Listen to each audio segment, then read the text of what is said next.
ঘাতকদের কারণে অকালেই দুনিয়া ছাড়ল বিপ্লবী হাদী। দাফন করার আগে তার মরদেহ ময়নাতদন্তের জন্য নেওয়া হয়েছে শহীদ সোহরাওয়ার্দী মেডিকেল কলেজ হাসপাতাল মর্গে।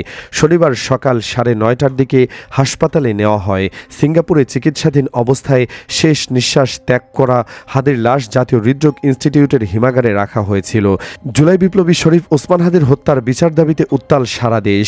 এর আগে শুক্রবার সন্ধ্যা 5:48 রাজধানীর হযরত শাহজালাল আন্তর্জাতিক বিমানবন্দরে হাদীর মরদেহ বহনকারী বিমান বাংলাদেশ এয়ারলাইন্সের ফ্লাইট BG858 ফ্লাইটটি অবতরণ করে।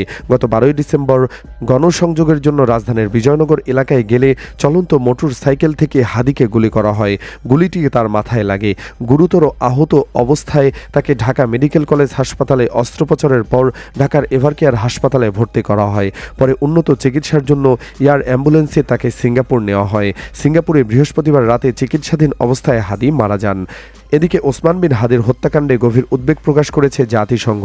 একই সঙ্গে এই হত্যাকাণ্ডের কারণ অনুসন্ধানে বাংলাদেশ সরকারকে দ্রুত, নিরপেক্ষ ও পুঙ্খানুপুঙ্খ স্বচ্ছ তদন্তের আহ্বান জানিয়েছে সংস্থাটি। একই দাবি দেশবাসীরও। হাদীর মাও বলেছেন, যেভাবে তার ছেলেকে মারা হয়েছে একই কায়দায় ঘাতককেও যেন শেষ করা হয়। হাদীর মাথায় গুলি করা শুটার ফয়সাল করিম মাসুদ ওরফে রাহুলের গ্রামের বাড়িতে আইনশৃঙ্খলা বাহিনীর বিশেষ নজরদারিতে রেখেছে। তবে ঘটনার পর ফয়সাল ওই বাড়িতে আসেননি।